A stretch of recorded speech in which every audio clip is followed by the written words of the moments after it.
Hello everyone, I'm Captain Logan, and joining me as always is my son Jason, who is chat moderating and producing, and it is the 350th episode of the Captain Logan Show. Wow. I would have gotten physical confetti to go all over the screen if I had thought about it. Yeah.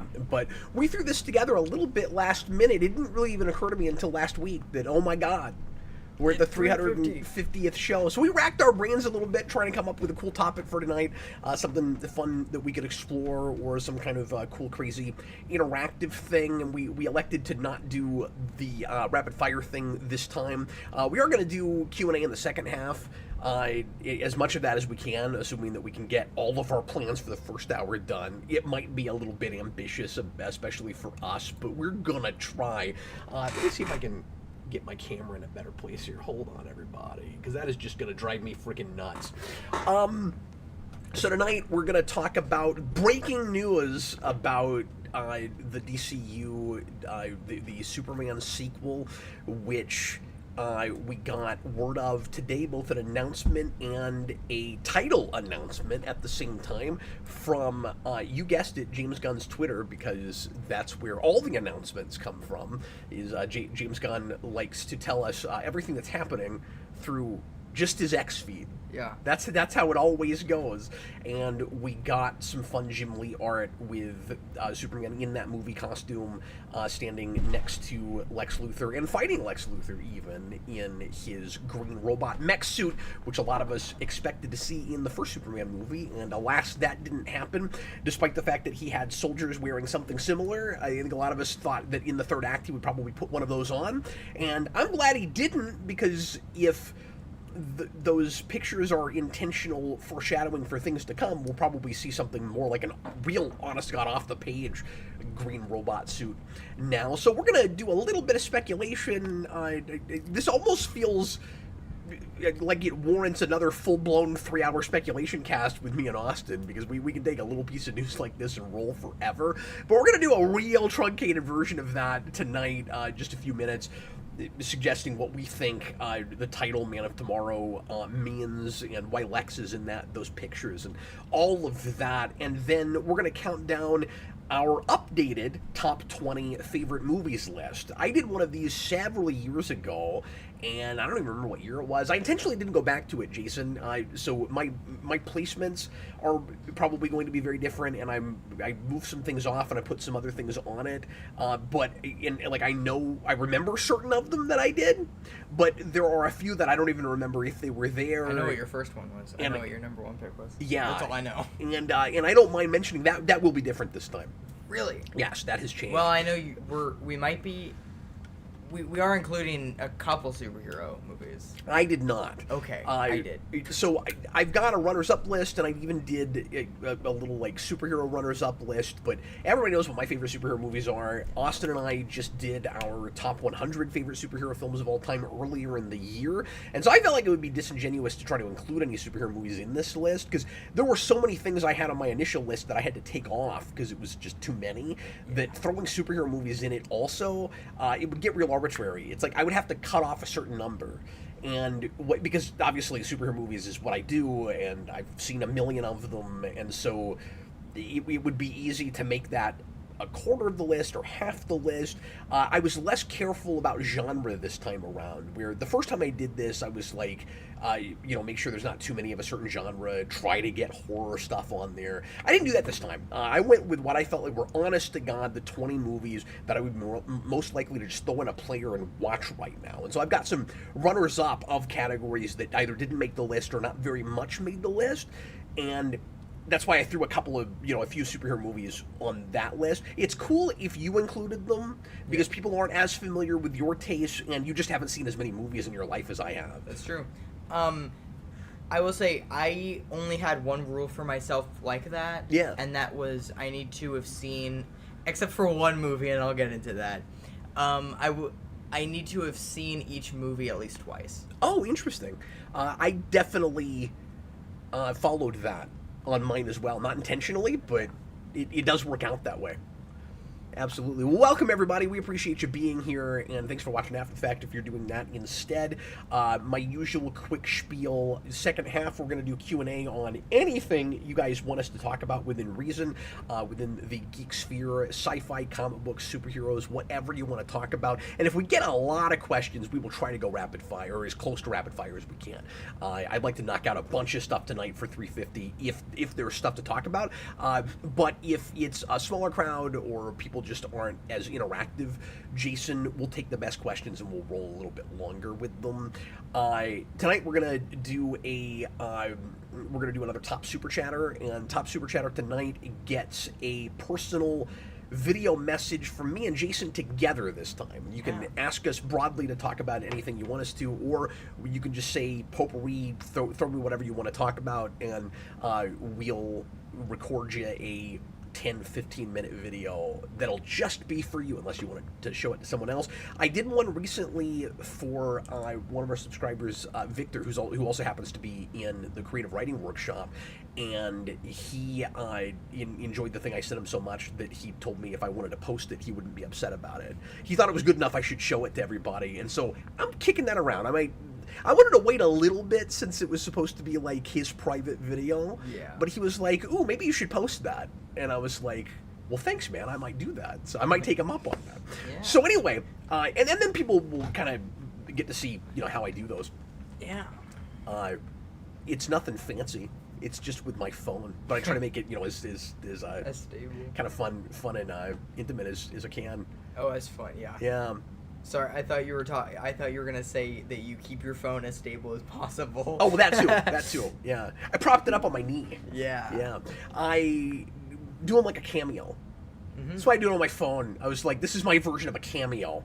Yeah. People have told me I should try to get on Cameo. You're not. And it doesn't look that hard these days. It seems like about anybody can get on Cameo, so that is any sort of a following. So like I could, but I might as well just keep doing this. Yeah. Last I checked, they don't count YouTube subscribers. They didn't used to, but I think they do now. They do now? Okay. Yeah, it used to be, like because a year. I've looked at their, we'll get into topics here in a second, I've looked into their form that you fill out, and it used to say, like, how many Instagrams followers do you have? I think it was Instagram, like, that was the only thing they really cared about, and now that's vaguer, where it's just, like, how many followers do you have and on what platform? Okay, which suggests they probably are fine with YouTube at this point. Cool. Nobody cares cares you should about do that. this. Yeah, maybe. I don't know. I don't know how many. I don't know if I want to get on another platform. Like, this is probably good enough. Anyway, so if there are takers tonight, Top Super Chat or whatever the dollar amount is, and you can leave multiple Super Chats and stack them, Jason will keep track of that. He can do basic math. No, Jason does. Jason's pretty good at math. He's better at math than I am. And he will, you're welcome. I had to dig myself out of that hole. And he will tally those up at the end if there's anything to tally. And then we will make you a cool private video message just from us to you. You're welcome. And now let's get into our opening topic for tonight. Hello, John. This comes from Variety, but where it really comes from, again, is James Gunn's Twitter. Variety Superman sequel, Man of Tomorrow, sets July 2027 release date. You know what I thought immediately when I saw this, Jason? Mm-hmm. I thought, well, now I gotta be more specific whenever I bring up Man of Tomorrow. Yep. Because there's a really great animated movie that came out, I think, just before COVID. It's amazing. We had, yeah, it's really good. And when that came out, I remember saying, you could just about, you'd retool it a little bit, you could just about take that script, film it in live action, and have a great Superman movie that a lot of people would like. Yeah. And I'm not saying that I expect the sequel to have anything to do with that. I'm sure it won't. Now, could it have, I'm already getting into speculation, could it have Parasite? I mean, it could have Parasite. You know, like, anything's possible. That would be awesome. I know you love Parasite. I love That's Parasite. part of why I said it's that. My it could. favorite Superman villain. It could. What I would like that sequel to do is really front load the Superman Rogues Gallery, where we've had nothing, and I make fun of this in my movie. So now that it's out, I can talk about these things. So minor spoilers if you've not seen the movie yet. By the way, yeah, this is the first Captain Logan show since the movie. Yeah, it's cool. I finally get to talk about this stuff. Yeah. if you saw that, I really appreciate you watching it. If you commented, doubly thank you. We had such a wonderful response to that. People seemed to really enjoy it, and I could not feel better about how the whole thing turned out. That was a couple of years of my life, and it was a challenge to make, and we did it just for the fun of it.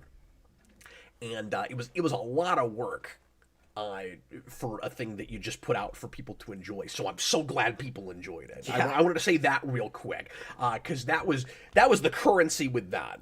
I hope you liked it. By the way, sorry I'm jumping around, but people that donated for packages, give me a little bit of time on that. I'm going to get those together pretty soon, and I'll be sending scripts out.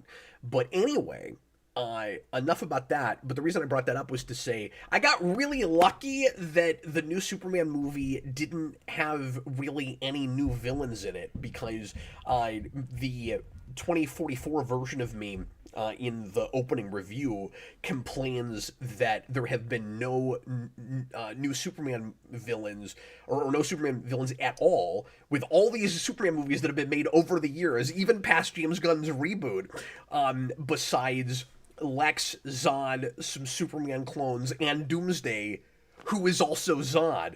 And the new movie, I think that was verbatim the line, the new movie did not change that. Yeah. And so it was kind of nice that it wasn't already dated. Now, that'll change now, in the future. And so my hope is the sequel, I'm sure will have a big villain that's not just Lex again. This is clearly going to be a real... or at least it looks like it's likely to be a very Lex-centered movie. We'll talk about that in a little bit. Toyman and Lex together?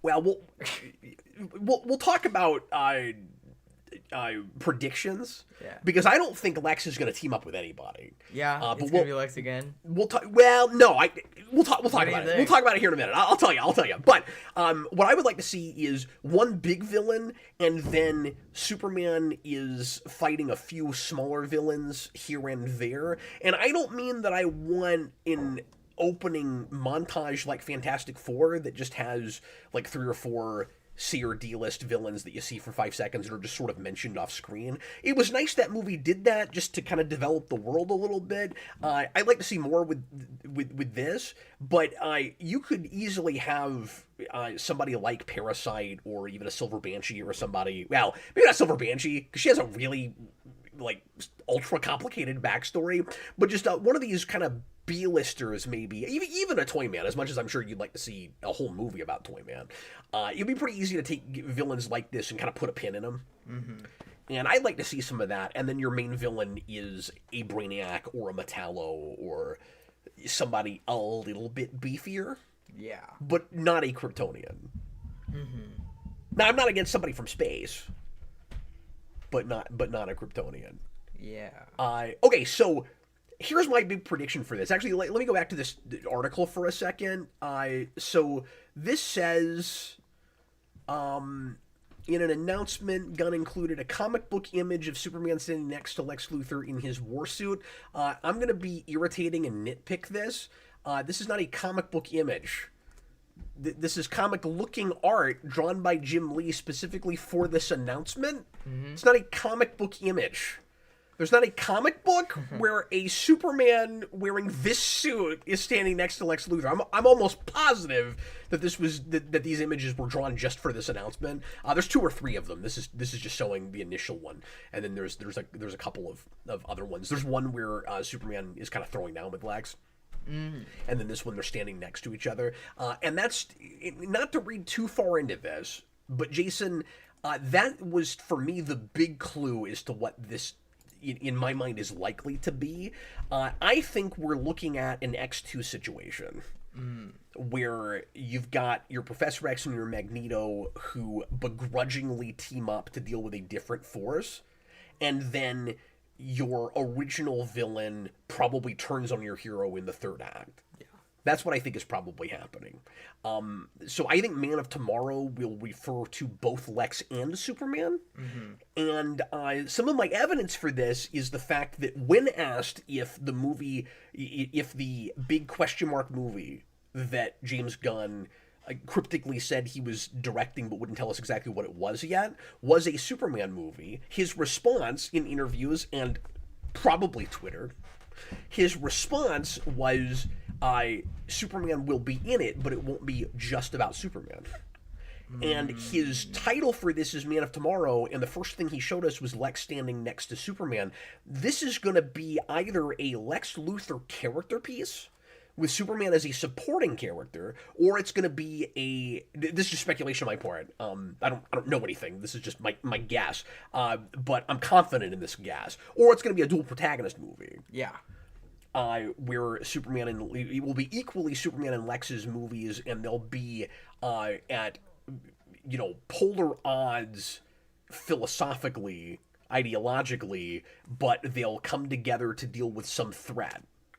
And another piece of evidence for this, of course, is just that classically in comics, Lex thinks of himself as the real Man of Tomorrow, and Superman is stealing his thunder. At first I thought this movie could have been called Men of Tomorrow, but that's maybe a little bit of a goofy title. I sort of like it more as a double entendre thing, if that's where Gunn is going with it, where it could refer to either or both of them.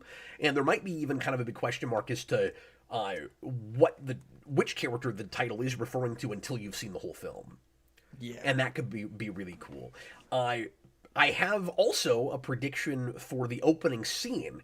Mark my words. Yeah, I'm going to go this far. Mark my words. This movie opens with a montage of Lex Luthor in prison and then getting out of prison, or just like a scene of his last day in prison and then he's leaving. I really think that's likely how this opens. Mm-hmm. Yeah. I mean, so how right do you think I am about this, or do you think it'll be a Lex Luthor team up with a villain against Superman after everything I just threw at you? No, I mean, I think the big question is just whether it's like a Lex and Superman movie, or if it's a Lex movie with Superman in it. Like I think that's the big question. And I wouldn't be surprised. It could be either, but if James Gunn is more interested in telling a Lex Luthor story this time around, that would not shock me.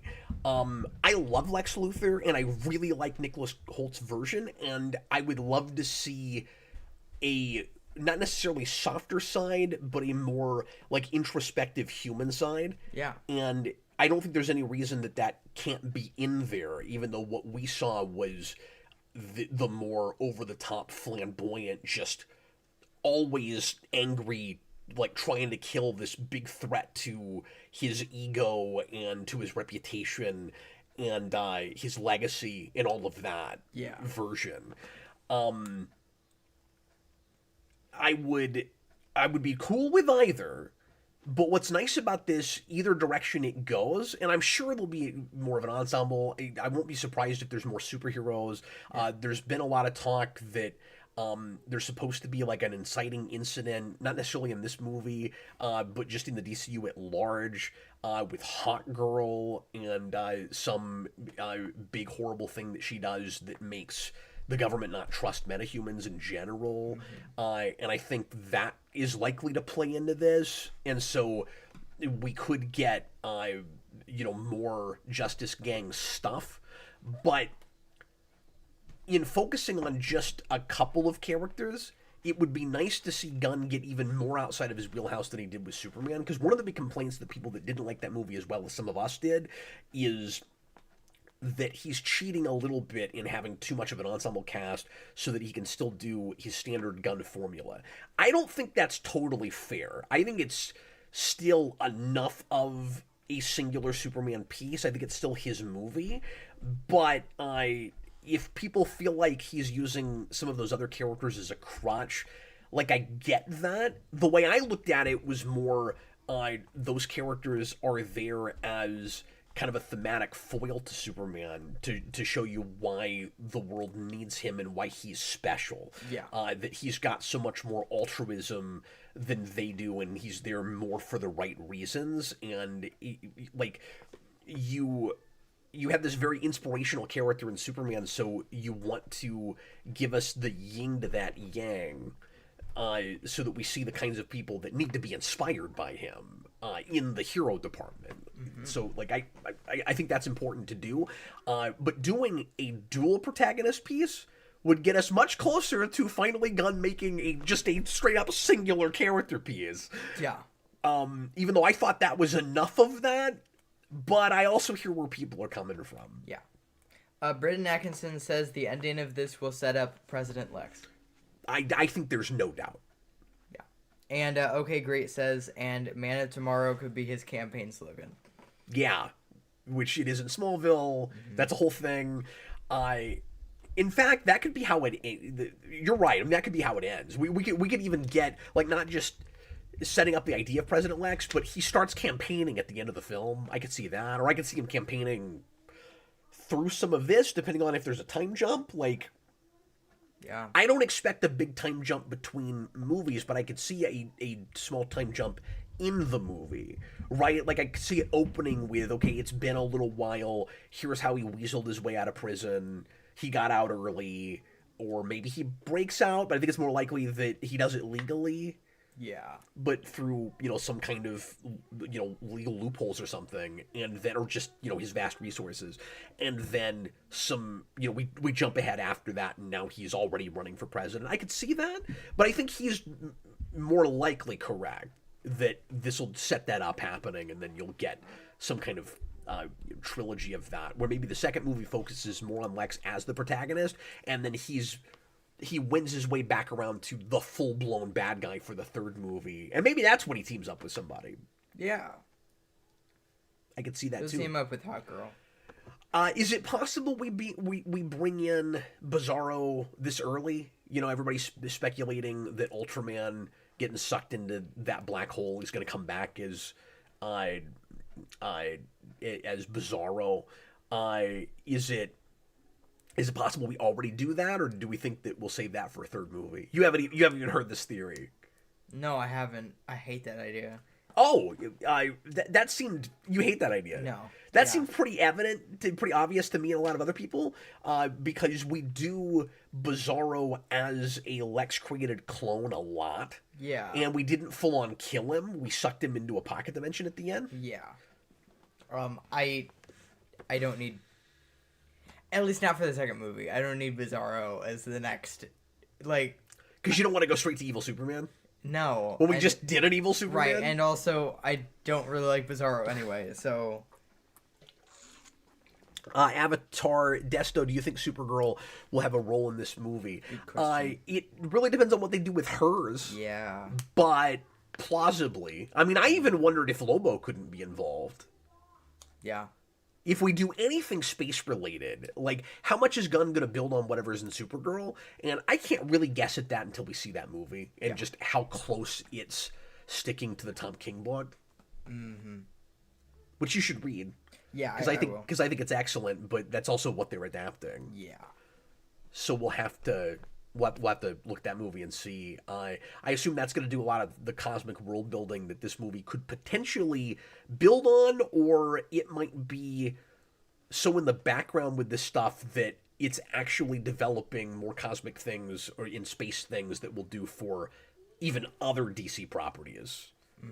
Apart from this, I want to talk about the slate for a minute, because it's interesting how much straight up Superman and Batman material we're going to get before, at least in movies, we do anything else. This was really, I don't think, expected by any of us, that we're getting a Superman movie and then a Supergirl movie. So we're going to have 3 Super Somebody movies within 3 years. I just think it's cool how back Superman is right now. That's very exciting to me. But you got Superman, you got the Supergirl movie, and then you're gonna have the offbeat, last thing anybody expected to be third in this slate, Clayface movie. Yeah. Which is filming, and we've been seeing some set photos of props and things. Yeah, and it's very exciting. Weird things where, like, we have no idea what universe it's in, because, like, they're shooting at locations that they shot at for the Batman but there's also weird. stuff like there are also like newspapers and things that are seen in Superman. So we have no idea where. Okay.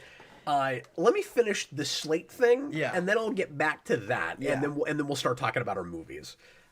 We should maybe have not done this movie topic tonight, but we'll do our best to blow through them. Okay, so you've got sorry, you just got my mind going. So you've got Superman, and then you've got, and this will connect to something I'm going to say a little bit later, but it might turn out that retroactively we'll have to go back to the Batman as the first of these. But so you got, and let's forget TV. Let's forget about the Peacemaker of it all and Creature Commandos. You got Superman, and then you got Supergirl, and then you got Clayface, and then you got this Man of Tomorrow. And then you've got the Batman Part 2. Whether that's in this universe or not. Both Gunn and Matt Reeves have been playing real coy about that lately. It is seeming more and more likely that they have retroactively finally decided, it's all in the same universe. What Brave and the Bold ultimately is going to be will be real telling. Like if we get any pre-production stuff about that movie before the Batman 2 comes out, and given that that's 2 years down the road, surely we will. Like, surely that movie gets far enough into production. But it's interesting, because I didn't know that. It's interesting that you say that there are connections to Superman that we know about already, but they're shooting in locations from the Batman, because there's been a lot of talk that and Gunn and Matt Reeves, again, both have just acted like kind of now open to the idea, and like it could happen, but they don't want to tell us for sure yet. I think ultimately that's what's going to end up happening. The Batman is no longer in its own universe. Because wouldn't Clayface... I mean, they haven't pitched that as an Elseworlds thing. Like, they've said it's in DCU continuity. And just because they're shooting in some of the same locations they shot the Batman in doesn't necessarily mean that it's in the same universe. But it's suspicious, and it looks... It's sounding real dark and gritty, and like it fits perfectly in that. So just what in the world is Brave and the Bold gonna be? And I still don't like the idea of the Batman in the DCU. I know we're gonna keep fighting over this. I can see both sides of it. The thing is, I like the sharp contrast though. Right, and I think it's fine if it is in the DCU. I don't want Pattinson's Batman to fight fantastical monsters. You know what I mean? And I do. I don't I'm fine with this going that far. Movie wise, that's such a unique take on Batman, and I want something that is closer to Superman for Batman. So where we can ramp it up and go that comic book. Well, and the idea with Brave and the Bold was clearly it's a different Batman that's already got a Damian Wayne and all of that. So if the Batman gets roped in, then Brave and the Bold is either going to have to be a completely retooled thing that stars Pattinson or doesn't even have Batman in it. But then I don't even know how you do Damian Wayne and stuff if you you can't. But also it wouldn't even make sense, right? Like you'd have to have a long history of Batman before you got to that. So here are possibilities. I'm not saying any of this is what it's going to be. I'm just saying here are possibilities. I just thought of this. The Batman could be prequel territory, but it feels so in the now with its technology and stuff that's not likely. But what I'm saying is they could jump 10 years ahead and have a different actor play the same Batman, or have Pattinson do an older Batman. I don't think any of that is likely. B, Brave and the Bold is just completely retooled. It's a totally different thing. It's not at all even the pitch that we were told it was. And again, could even be different characters. It could be Green Arrow now and not Batman. You know, it could be something else entirely. This is just an idea. Green Arrow could be anybody. Or C, that turns into an Elseworlds project. Or D, we do multiverse this early. Yeah. And we bring in, and nobody's going to want this, but we bring in a Batman from another universe into the DCU, and you have two Batmans simultaneously hanging out in the same universe. Yeah. Again, I don't think that's especially likely either. But it's hard to say if Brave and the Bold can like it's still a project. It's really hard to say what in the world that is in a universe that includes Matt Reeves' Batman. Mm-hmm. Read us a couple of comments and then we'll go on to our movie list. And we can table this, and we can talk more about this in the second half, certainly. Yes. But throw a couple comments at me. So you were talking about this, we're talking about Man of Tomorrow again. So you're talking about how it might be like X2. Yeah. Cinematographic says, so who's the striker in this? Brainiac. Yeah. More than likely. Mm-hmm.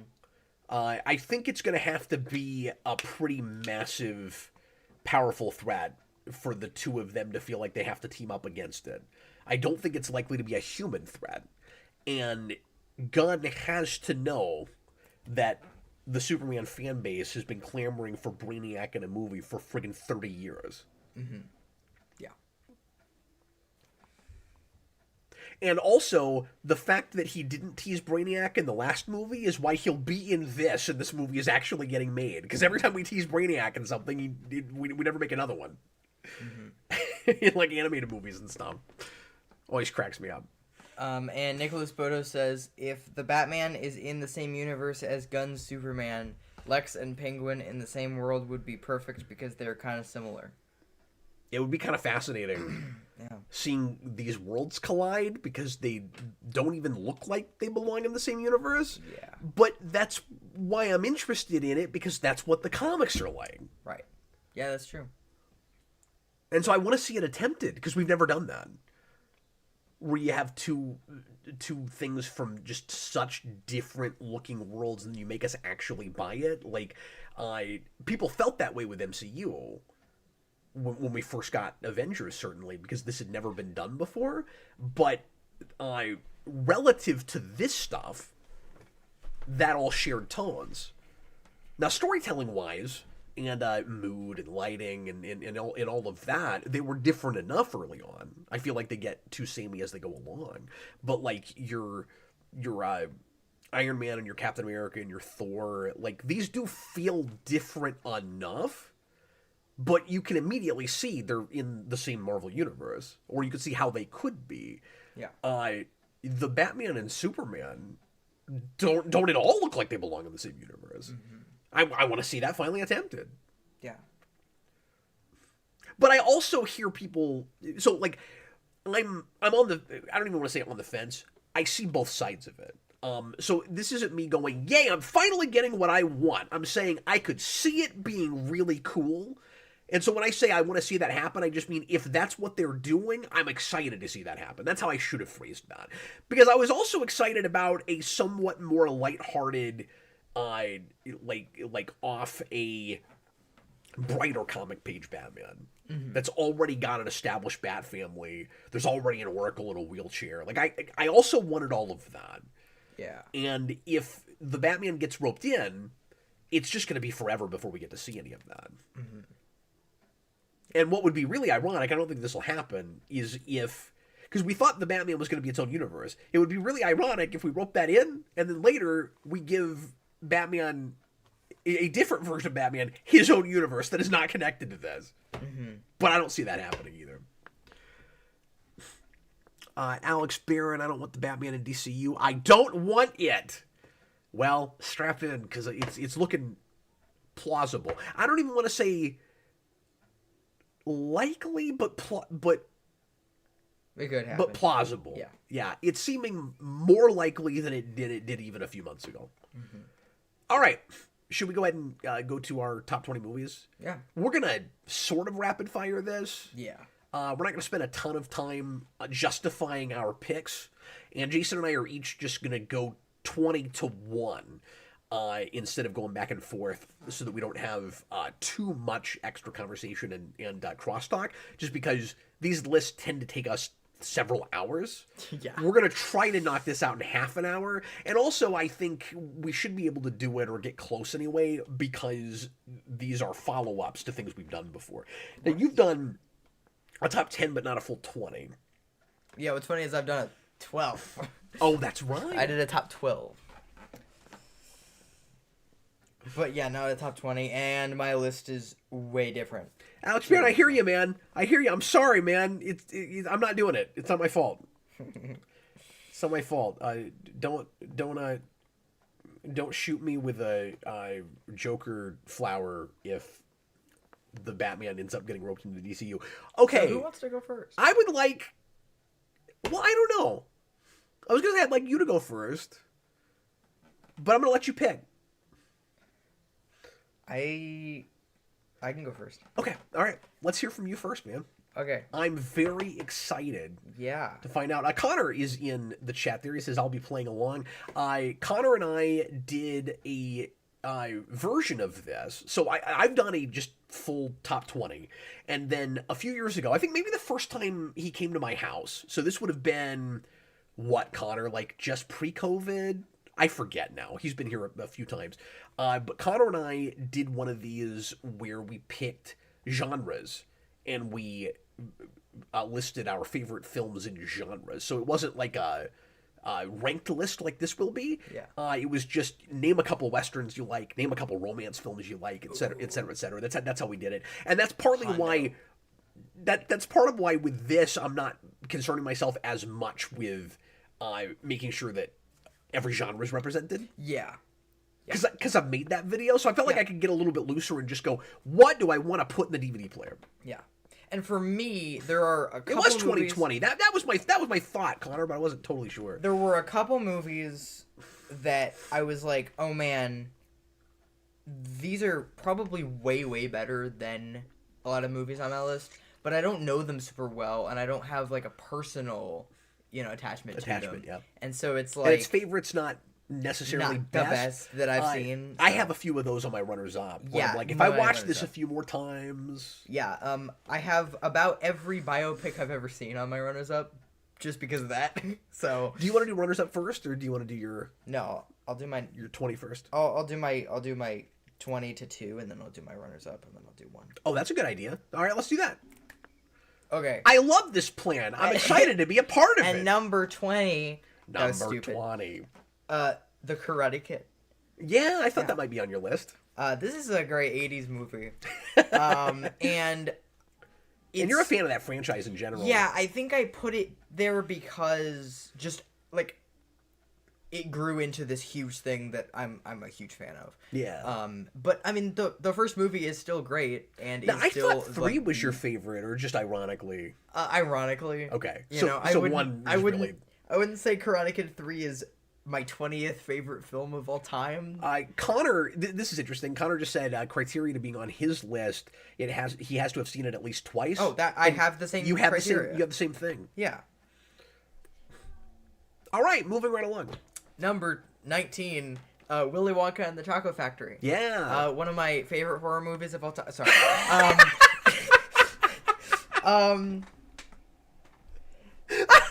No, this is one of my favorite musicals of all time. I mean, that was so good. Did you do that on purpose? Yeah, that's so good. Well, we're just picking the kids off. The whole movie. Yeah, the entire movie is a horror movie. That's so good. What's his face? Gene Wilder. Yeah, he's great. He's amazing. He's amazing. This will not be the only movie with him. Oh, really? On this list. I love Gene Wilder. I bet you didn't pick Silver Streak. I have not seen that. No, I didn't think so. But yeah, that's a great classic movie. Number 18 is a movie that I haven't seen in forever, but it was a big one when I was a kid, so I do include sticks it. with you? Yeah. WALL-E. WALL-E. My favorite Pixar movie. I wasn't expecting that. I didn't know that was your favorite Pixar movie. It is, yeah. It used to be it used to be Toy Story 2. Like, they were like tied. Mikey and the girls watch that all the time. Yeah. No, WALL-E's great. And then number 17, similarly, I have Aladdin, which is my favorite Disney movie. Yeah. And I've talked about Aladdin on this channel.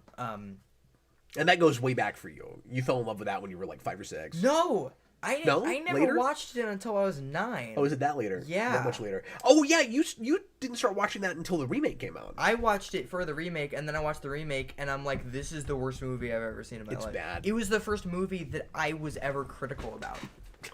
Interesting. That remake. When the remake came out, you couldn't readily go get it on disc, and we didn't have Disney Plus yet. Yeah. So the only way I could show it to you, because I was an idiot and thought that might have a chance at being okay in the theater, because I liked the live action Beauty and the Beast. Okay, don't judge me. Nobody likes that movie, but I enjoyed it, and I've only seen it subsequently on like an airplane. But I enjoyed it, and we had to put it on VHS for you. VHS, It was the only way we could show it to you. Yeah. Yeah. Josh says Wally slaps. Some of the best Disney music, Oh yeah, like ever. it was a whole new world of Disney music. That's not even the best song of that. No, what is the best song in that? Is it Friend Like Me? That's what most people would say. No. Oh. It's Arabian Nights. That's what I thought you were going to say. That is one of the most fun songs to sing in karaoke ever. Really? I love doing Arabian Nights. Yeah, anyway, I'm sorry, go ahead. And number 16 is the movie based on the board game Clue. Which you went and saw in the theater I just saw that in the theater last week, and it was awesome. So, I don't know, maybe it's biased from just seeing it in the theater, but You've always loved that movie. I love that movie. Now, where are you on the endings? I prefer to watch it the VHS way, and the video way. And, I think that's correct. but I don't know. The random endings is fun. I don't know why they thought that was a good idea, but it is fun. But the thing is, if you watch the video version first, then you're like, if you want to get a random ending, you're wanting to get the real ending. Yeah. So that's why it doesn't work, because, Well, it's like rolling a die, Jason. Mm-hmm. That's, I guess, how it's like the board game. Yeah. My number 15 is The Producers, the 60s version with Gene Wilder. That is one of those movies that feels like a musical that's not a musical. I didn't even think of it. Like the original. And if I had, it might have made my list. But I would love that movie. I would have gone back and forth on which version. Because I love them both. The remake's fine, but I prefer the original. I think it probably does slightly edge it out, yeah. The acting's way better. But I still would go back and forth a little bit. Yeah, no, that's a. I think that's also like a classic movie. I love that you picked that. I love that movie. Yeah, that's great. At number 14, I didn't think I would have this on this list, but I had to. This one's for Austin. Number 14 is Evil Dead 2. Oh, I knew that would be on your list. In fact, Yeah. I'm surprised it's not higher. It's because you haven't seen it enough. No, actually, I've seen it a few times at this point. Oh, have you? Story-wise, it's just not, like, it's literally just things happen in a house. Like, that's why I couldn't really put it over a lot of other things. Like this one, number 13. This is actually one of a couple of movies that have been requested on this channel that I watched and then just loved. And this is a movie that you only watched once, but I've seen twice. You're going to say Perfect Blue? No, I wasn't there for Perfect Blue. Oh, you weren't? Okay. Your Name. Okay, yeah. That's also... This... I knew it was going to be one of those anime films. That's also wonderful, though. This is a movie that made me cry. Like, me too. It makes me cry every time. It's insane. I thought of both of those, and I just haven't seen them enough. Yeah. I saw it twice. And another Japanese movie at number 12, Godzilla minus one. This is a very I didn't recent think movie. of that. I also love that movie. Here's wow. the thing. I was trying. I don't know if it would have made my list, but it should have been runner-up. You're right. Your list kills right now. It's really good. I was trying to think, like, what is the best Godzilla? Because, like, I was about to put Ghidorah on there because I love that movie, but I was like, well, minus one is just like story-wise the best Japanese Godzilla movie, I think. But Oh, Matthew Bass, that's a great pick too. He said his number 20 is Network from 1976. I don't think that would make my list. Man, I would need to see it more because I've only seen it once. But I did love that film. Yep. Yeah. Connor and I were talking about that like a year ago. And number 11 is another movie that was requested, and that's Seven. I knew that was gonna be a good list. I thought that might be a little higher. No, it can't be that high because that's a movie I want to watch like 1,000 times, and so I need to do that first, and then it'll probably be very high. That might get in your head. I don't know. Yeah, probably. That was a runner-up for me. But boy, is that a stylish movie. Yes, and directing wise, it has some of the best acting I've seen. And for the time, that's a dangerous script, man. Yeah, it's great. It's great. It just hurts your feelings at the end. And probably the best Morgan Freeman performer, or real up there. Like, I would say so. It's that, and it's what is that prison movie he's in? Is it 8 Mile or is it the other one? I always get him confused. Or not 8 Mile, sorry. 8 Mile. That's the Eminem movie. Yeah, sorry. We're talking about too many things. Green Mile. It's got the word mile in it. Shut up. Let's watch 8 Mile. Let's watch 8 Mile. That is a movie that's like. Did that make your list? No, but I'll probably watch it. All right, I'm done talking. Go ahead. And number 10 is a movie we watched recently, and that is Danger Diabolik. Shawshank. Thank you, God. I couldn't think of it. First superhero movie on my list, Danger Diabolik. It is an Italian movie? It's an Italian-American movie. It comes out in 1968. Yeah, it's great. It's very Bondish. It's also real stylish. Got the made best with very little money, and it looks amazing. Yep, looks amazing. It's got the best Mario Bava. Yeah, we watched it on the new release, and it looks amazing. Man, if you like Danger Diabolik, or hell, even if you don't, I haven't shown that to anybody that didn't love it. Get the new release of that, because the transfer. Connor can tell us who the studio was there, or the company that released that. I can't remember. But that thing has an amazing transfer. Just the way they cleaned it up, it's gorgeous. The way the colors pop, oh my god. Yeah. But yeah, the music is amazing. And like I said, the directing. I mean. Oh, Matthew Bass, Hot Fuzz is great too. I've only seen that the one time we did a commentary for it for Request. Sorry, all these movies are coming up. Go ahead. Number 9, actually another Kino superhero Lorber. movie. Thank you, Connor. Appreciate you, man. Number 9 is another superhero movie, but another really like underground superhero movie. That's Captain Invincible. I knew you'd have that. Yeah. Again, I had to avoid the superhero movies. Not the best musical. But that's part of the charm of it. It's one of the. Yeah, I guess it's my second favorite comedy of all time. It's just really funny. I don't know. It's great. We've talked about that on the channel. I've talked about that at this point. And then at number 8, I have. This used to be my second favorite movie of all time, but I only saw it the one time, and then I watched it again, and it's gotten a little bit lower. Terminator 2? No, Strangers on a Train. Oh, yeah. I mean, I knew you'd have that, but I didn't know where it would land. Yeah. It was. I didn't like it as much the second time, but it's still amazing. Like, I don't know. Some of the stuff that they do in that movie is crazy, and you haven't seen a lot of Hitchcock, so I'm sure that's your favorite Hitchcock. But yeah. I still need to see Rear Window, but I just got a book about Hitchcock. Connor mentioned Rear Window. He said that would be 19 on his list, and that's another one that I feel like I just haven't seen enough. I almost put it on I've only seen it twice, and I thought about including it, but I feel like I need to give it a little bit more time. But it's in my runners up. Yeah. Number 7 is John just tagged himself.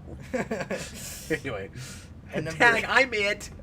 Good job, John. And number 7 is The Batman. My favorite superhero movie. You got more superhero than I expected. Yeah, I told you I had 3. I thought you just said a 4th. Was that your 3? Yeah. So it was Danger Diabolik and Captain Invincible and The Batman. Yep. What a weird trilogy that is. Give me a second. One of these things.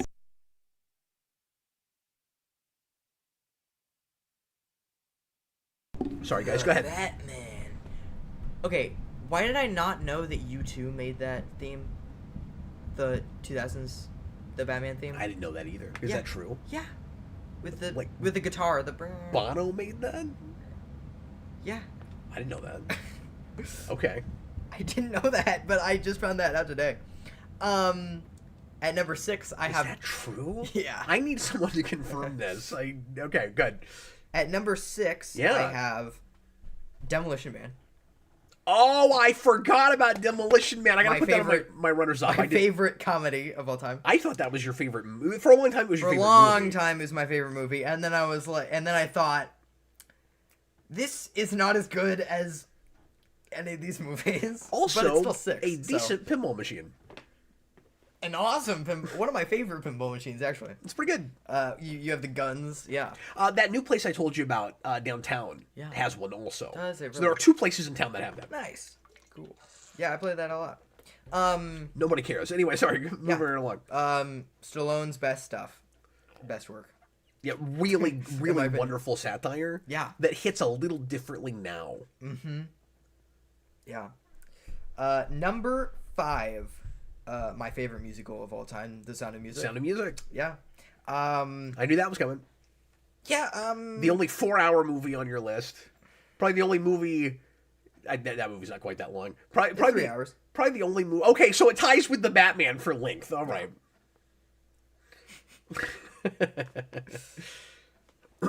I'll tell you why that's even funnier later. At number 4, I have. Wow. Wait. My next 3 are all action movies. Okay, my number 4 is The Matrix. Oh, cool! I didn't know if that would even make your list. Wow, one of the best sci-fi movies. I think. Of course. And then infinitely rewatchable. And then at number 3, I have the best sci-fi movie, which is Terminator 2. Yeah. One of my favorite action movies. I wondered if it would be that high. Yeah. Still, and that's been on your list going way back. I love that movie. Yeah. At number 2, I have my favorite action movie of all time, John Wick. Which is the one exception. I've only seen it once. But it's number 2. Okay. So, that's fair, though. It probably feels like you've seen it more, though, because you've watched all the sequels. Right. Have you seen any of those more than once? Yeah, 2. That's weird. I don't know why. Who's the one I always forget what even happens in it, except for the ending? No, the only thing I even remember, and that's not even the thing I remember. The only thing I remember from that movie is his house lighting on fire. Dude, Alex Barron just said you have 2 musicals about Nazis on your list. That's true. That's not actually accurate. Well, no, because he had the original Producers, which is not a musical, but is about a musical. Yeah. So he has a musical about Nazis and a movie about a musical about Nazis on his list. That is true. Yes. But the movie is not about the musical that's on my list. It's about a completely different thing. Okay. And then Connor is speaking my language with some of his picks. Oh, let's do some runners up. Let's do some runner ups. Okay. This is a movie. Okay, so what was your actual number 1? I didn't realize we were done. Oh, I haven't said it yet. Oh yeah. Oh, that's right. You're gonna do the runners up before your number 1. Yeah, my runner ups. So Sound of Music was 3, or sorry, Yes. it was 3, 5. 4, 5. And then The Matrix was 4. and then Terminator 2, and then John Wick. John Wick. Okay. Yeah. Now my runner ups. Runners up. You're gonna drive me insane. RoboCop. Yeah. Jurassic Park. Yeah, they didn't crack your top 20. No. That's so sad. It's probably better than a lot of other things, but it's not when I go back to it. People are loving your list. Oh, great. I would watch almost every movie on that list right now. Yeah. I mean, that is an excellent list. I'm not a big Sound of Music fan, but other than that, Back to the Future. I mean, I have a lot of respect for that movie. I just don't find it especially entertaining. Back to the Future Yes, is of course. a movie that was a big part of my childhood. Yep. The Three Musketeers. And you got to see a DeLorean in real life the day you first saw that movie. Yep. The Disney Three Musketeers from the 90s. One of my favorite movies. Wow. I didn't even think of that. Spider-Man 2. Yep. And Poltergeist. Yep. One of my I'm favorite surprised that Halloween didn't movies. crack your list. I haven't seen it in a while. What about Flatliners? Flatliners I didn't think of, and also I'm gonna probably say Misery is also in my runners up. Runners up. Yep. I I don't think it. I don't know. It might have cracked Karate Kid, probably. Okay. Maybe, I don't know. I didn't really think of it until right now. And then Man on the Moon, The Founder, Saving Mr. Banks, It's a Beautiful Day in the Neighborhood, and Rocket Man. Oh, I didn't think of Rocket Man. That's an excellent biopic. And a musical, but not about Nazis. And then other Godzilla films. Other Godzilla films. Yeah. What about there's one I'm shocked didn't make your list. Mm-hmm. And when I say it, are you finished? Yeah, I'm finished with my runners up. Wait a minute. The one I'm thinking of could be your number one. Well, because I was sitting here going, I don't know what his number one is, and now I'm like, wait a minute. There's one you haven't said that it's nuts. It wasn't even in your runners up. Well, I think you should say it. Should I say it? You should say it. Yeah. Is it Casino Royale? It's not Casino. No, not number one. Yeah, but you didn't put it anywhere. No. I thought about it. I did think about it. I'm shocked, but I thought you loved that movie. I've only seen it once. Oh, that's why. Okay, you didn't say this already, did you? Huh? You didn't bring this up already, did you? No. But I can't believe it wasn't on your runners-up. Okay, I don't actually know what his number one is, folks, and I'm going to fall out of my chair when he says it, because my number one is... How obvious is it? Not super obvious. Should I feel like an idiot right now? No, this is actually a movie I got into really, really recently. Oh. But you, I don't even think have seen all of it. Oh, because you fell asleep. I have no idea, and I know it's not Blade Runner 2049. So what? So what is it? And it's a movie that I've reviewed on this show. I'm loving the suspense. My number one pick is Rebel Without a Cause. Oh, yes. I did have the thought today that was likely to be on your list. Yeah. And now that we've talked about all your other movies, went completely out of my mind. Yeah. Talk a second about that. Yeah. So I have talked about that, like I said, on this show. Right. But I don't know. James Dean is just I didn't amazing think of actor. Everything Everywhere All at Once, Matthew Bass. Although that's another one I've not seen enough. I've only seen that the one time. I'm sorry. I'm so listening to you.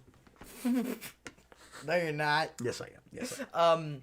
I don't know. James Dean is just an amazing actor. That movie has just a crazy ending, and just really good character drama, and one of my favorite scenes of all time in any movie with the "Stand Up For Me, Dad" scene. What I saw of it was excellent. But I had a long day. I fell asleep. Yeah. So, but I'm happy to watch it again.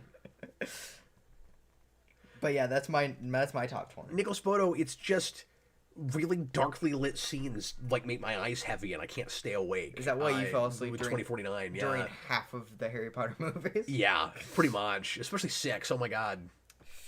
Oh, for me it's 5. Yeah. That's the one that's so dark for no reason. But that third act, when Harry and Dumbledore are in that dark area with all the water, it's I can't only saw see that movie once. anything that's happening. I liked it, but okay, we are at an hour. I think we should go ahead and go to break, and then we'll come back and I'll rattle off my 20.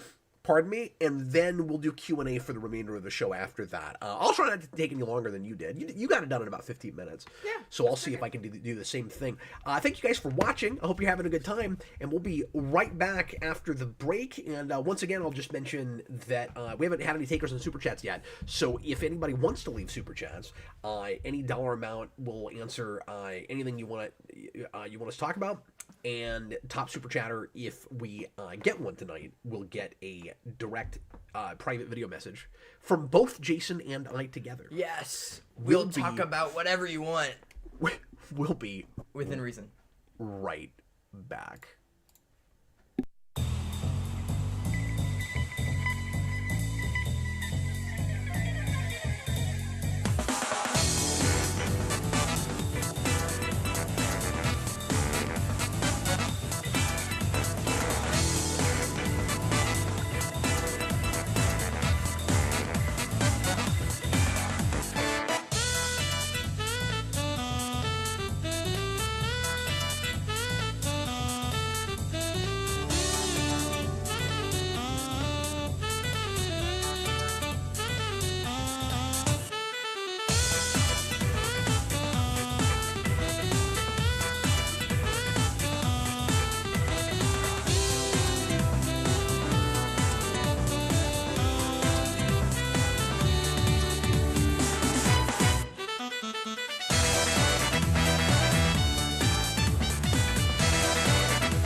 Hey everybody, we're back. It's time for the second half of tonight's edition of the Captain Logan Show. And let's get irrationally excited once again for the fact that we are at the 350th show. Yay! Let's all be Muppets. Woo! Yay! Yeah. Anyway, it's time now for me to count down my updated top 20 list of movies. We should have done our top 350 movies. Oh my god. I thought about doing 350 of something, and then I went, that's a stupid idea. There's no chance that we're going to get all that done in one show. We'd be lucky if we hit 50 of anything. Top 350 Captain Logan shows? Okay, I'm going to count these down. A lot of you guys know me better than Jason, and so many of these will not be shocking, although this is a different list than the one I did a few years ago. Things have been moved around quite a bit. There's some stuff that's moved off. There's some new stuff that's come on. There are at least a couple of things that have cracked this list that I saw because of a request, which is pretty cool. I know what your number one is. Now that you've said that. That actually doesn't have anything to do with request, but my number one is not a movie that was a request, although you might think that's how I found it, but it's not. Oh, it's not? Okay. But it's not. I know All right. Number 20. So my bottom two on my top 20 are actually documentaries.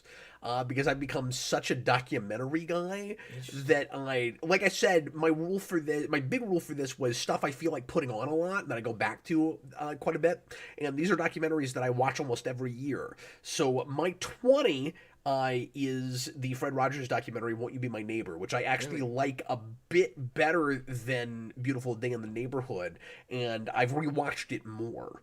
Interesting. It's one of the best documentaries I've ever seen. It's a very inspiring documentary. I tend to tear up when I see it, and I tore up at Beautiful Day in the Neighborhood, though. He tore up. You're teared up. Yeah. Tore up would not, but you teared up. If you tore up, it would mean you took some paper and you ripped it apart. So tore is the past of tear. Yes, not the past of tear. Teared? Tear would be teared up. Teared. Yes. I tore up. And I saw, believe it or not, I love that documentary so much I saw it in the theater like 2 or maybe even 3 times. Wow. And I only went That's to crazy. the actual biopic, if we can call it a biopic, once, and really liked it. Don't get me wrong, but it didn't quite crack my list. My 19 is a similar kind of thing. It's Life Itself, which is the Roger Ebert documentary. Oh, I've never seen that. About the final days of his life, and of course his life at large. Another just really inspiring documentary. Whenever I'm feeling like I'm burnt out or in a creative rut, I go sit down and watch that movie. Okay. And that I tend to see once a year. My number 18, which I almost didn't remember to put this on my list. I thought of it like an hour before the show, and I had to retool things to get it on there. My 18 is Men in Black. How do I not? I like that how movie. do I not include that movie? That is for me, I think that it's a forgettable movie, but like I always forget it exists. That's one of those kind of formative movies for me. It was real special when it came out. I like a lot of people at the time was on kind of an X-Files high right then. Yeah. And I, of course, loved science fiction, but I really appreciated the comic bent with that. That's great. My 17 is Because of Connor. And I love this so much. It has finally cracked into my top 20. Wow. My 17 is Before Sunrise, which I think is the greatest romance film of all time, or at least of the movies I've seen.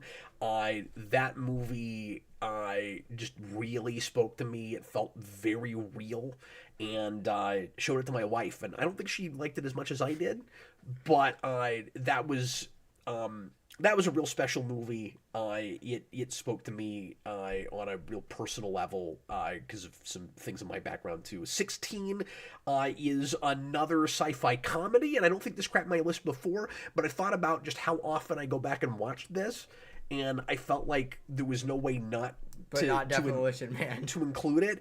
Yeah, and if I'd thought of Demolition Man, it might have taken the place of this. Mm-hmm. But I kind of just need more spots, because they both would deserve to be here. My 16 is Galaxy Quest. Oh yeah, I kind of forgot about Galaxy Quest. That's a good movie. Yeah. Being the big Star Trek fan that I am, it's wonderful how much that movie gets and appreciates Star Trek, but it's also a really well told comedic story, and that's kind of like comedy drama 101. Yeah. Like how to make a thing that is comedy first, but is still telling a story with a character that has a real arc and has honest to God heart. And isn't pretending like it has heart. It's in my mind the same camp in that way as something like Groundhog Day, which it has kind of taken the place of on my list because that used to be on my top 20, and it is a runner-up now. That's a runner-up. But you feel like that should have maybe almost gotten in there. Yeah. That's totally better than Karate Kid. Dan's Dead Men in Black, technically a Marvel movie. Yes, that's true, and still not a superhero movie. So, like, yeah, that is a comic book movie, but it fits here.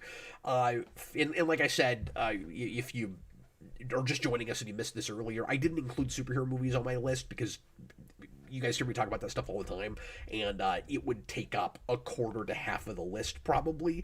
So I'll mention the movies that would make the list if I was putting superhero movies in, but you guys have heard that a lot too. 15. This was tough because I do remember, and again I didn't go back and look at it, but I do remember my previous list. I included The Lion King, and there is a Disney animated movie I've decided edges out Lion King for me now, especially after going back and reviewing it on request. Somebody asked for it, and I have decided that Beauty and the Beast edges it out. Mostly because that's another movie I cannot watch without tearing up. Really? Yeah. Beauty and the Beast. Yeah, and it's hard to say why. I don't know if it's just a nostalgia thing. I don't know what it is, but I can't, like, it's like a Pavlovian trigger thing for me. I can't even explain it. But when you get to the big dance scene with that song, every time I can't even begin to explain it. Wow. But I also think that that's some of their best music. Yeah. And it's definitely some of their best animation. My 14 is another science fiction film, but not a comedy. Dark City, which is Alex Proyas, and that is a world within a world movie just before The Matrix comes out. I saw that once, and I need to watch it again. Yeah. Because I remember really liking it. I think you'd really love it going back to it now. Yeah. As you're getting older. But that's a real great kind of twisty mind freak sort of movie, and it's one of my favorite kind of blend of time periods movies, where what you're seeing, spoiler alert, will all turn out to be kind of an elaborate concoction, elaborate deception, and so it's very noirish, but it's not set at a specific time, and then ultimately it is actually. But yeah. Now I'm wondering if Sin City will be on there. I did not include Sin City. Okay. I did think about it, but I didn't end up putting it on runners up. But I guess maybe I should have.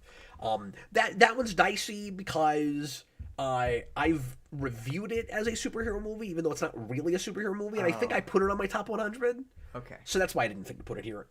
My 13, I'm a little surprised you didn't have, is Who Framed Roger Rabbit. You're not a big Roger Rabbit guy? No. I think that is just one of the great visual tour de forces. Oh, yeah. And once again, is a great comedy that tells a real story, and that you get invested in the character study, the character arc. There's good writing 101 stuff happening there, and it still is seamless. Like it still looks great. Yeah. Brilliantly holds up. My 12 is John Wick. Okay. And I just could not decide which one. So I guess I'm saying the first one. I think the first one. But I think 4 is maybe my favorite. I go back and forth on all of them. The first one is such a good piece, though. Yeah. Like, I feel like I could go back to that so many times. But, like, you almost need to put 2, 3, 4 as a movie. You know what I mean? That's a good point, too. Yeah, because it's a trilogy in and of itself. Yeah. And that's why I'm glad that they made 4. I mean, I don't know how I'm going to feel about they're doing more after that, but, like, 4 was justified by nature of 1 being a singular piece, and then they make a trilogy sequel to it. You're absolutely right. I think you're really justifying having 1 here as opposed to any of the sequels. Yeah. Because you're right, they don't stand alone. Which is nothing against them. That's intentional. Yeah. My 11 is Rocky, which I was a little surprised not to hear from you. Wow. Yeah. Did you not think of it? No, I did think of it. I don't have a singular Rocky movie I absolutely love. Like, Rocky 4 is the closest. Oh, crazy. But I have problems with Rocky 4. I mean, a lot of us have problems with Rocky 4. Have you seen the director's cut that Stallone finally put out a few years ago? Yeah. It's interesting. It is interesting. I don't think it's definitive, but I like a lot of things about it. Mm-hmm. Anyway, I mean, everybody knows That's Rocky. just the universe is that's the that's kind of the greatest underdog movie of all time, and I really appreciate it for just the characters like innate morality. Mm-hmm. But his real flawed nature at the same time, and that's just a really impressive movie. In that Stallone wrote it. Yeah. Oh. And then the sequels are really interesting because he writes and directs most of them. 10 is, or maybe he writes and directs all of them. I can't remember if he actually directed Rocky Balboa. I don't think he did. But 2 through 4, I know for sure he did, and maybe even 5. Braden Atkinson says 8 Mile is the best Rocky movie.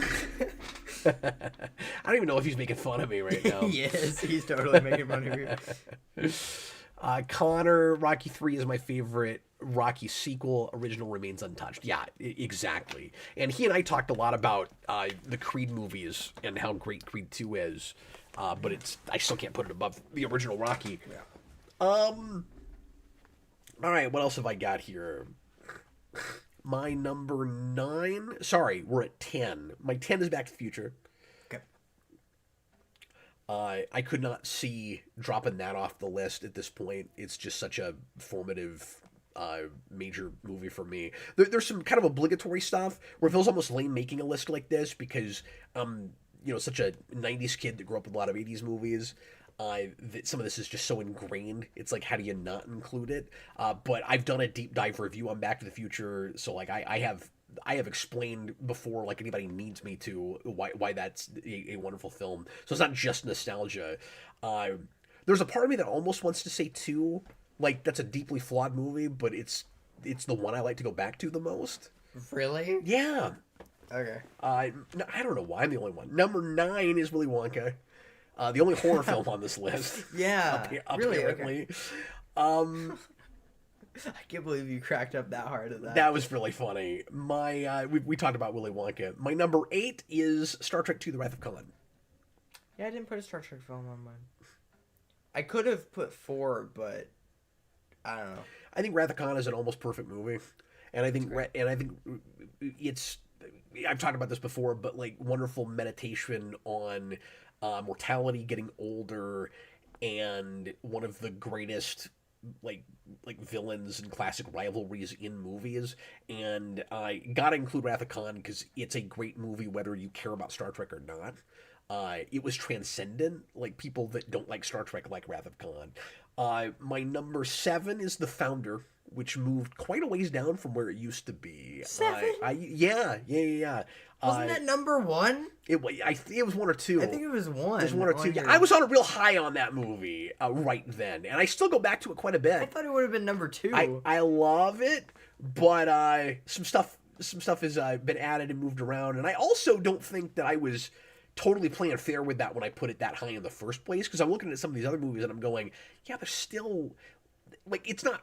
I guess this isn't fair, but like there's stuff that's been with me longer that is more important to me. But then the movie I have at the absolute top is one of the movies I've seen most recently. Same with my top. Yeah. I just think it's that good. You know what I mean? Yeah. But anyway, I think The Founder is Michael Keaton's best performance of all time, and I love that as a biopic. my 6, and like it hurts my feelings every time. It's a wonderful movie. My number 6. Franchise. My number 6 is Empire Strikes Back.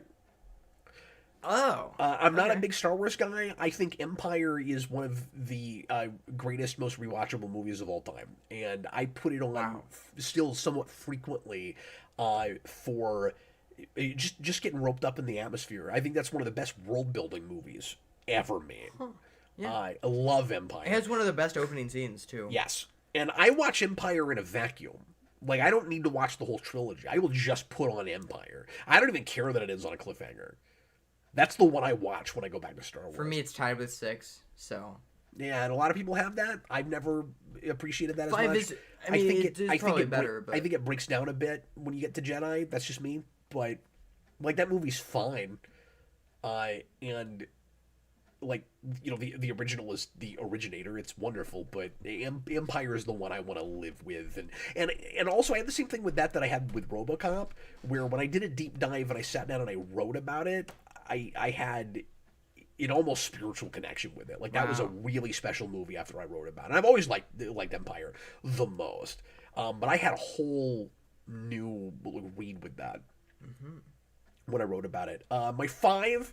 I won't surprise you, is Jurassic Park, which I watch probably 2 or 3 times a year, and I'm just obsessed with velociraptors, and I love the iconography and the ideas in Jurassic Park. I love this movie because I'm obsessed with the velociraptors. I'm a giant Jurassic Park guy. And then my number 4 is a movie that's just always been with me and spoken to me. The father-son story. It's Field of Dreams. Everybody knows I love Field of Dreams. I thought that would be higher. I mean, like, yeah, number 4, but I thought it would be higher. It used to be. Number 3 is Planet of the Apes. Dang it! Yeah, how did I freaking forgot! How did you not include Planet of the Apes? Dang it! No. Okay, well that's Where would you have put it? God, like, probably number 5. Like, probably right under Sound of Music. So you would have had to lose something. Yeah. That's sorry, 6. I don't need to defend myself with Planet of the Apes. Dang it. Everybody knows why that's one of the greatest science fiction movies of all time. I think it has a couple story flaws, but, like, besides that, it's amazing. It's the best Twilight Zone episode. It is, yeah. And Austin and I did a review of that not too long ago, and that even bumped it up a little bit higher. And I love some of the prequels, but nothing goes over the original. Just 2 gets close. It gets close, but just in premise and like story execution, and it's one of the greatest, of course, twists of all time. But even that whole third act, all the business about Zeus in denial, refusing to acknowledge the human doll and all of that. Yeah, all that stuff like outside of the cave. The social commentary is just brilliant in that movie, and it's also an impressive technical accomplishment. My number 2, of course, is The Matrix, which used to be my number 1. Oh, really? Okay.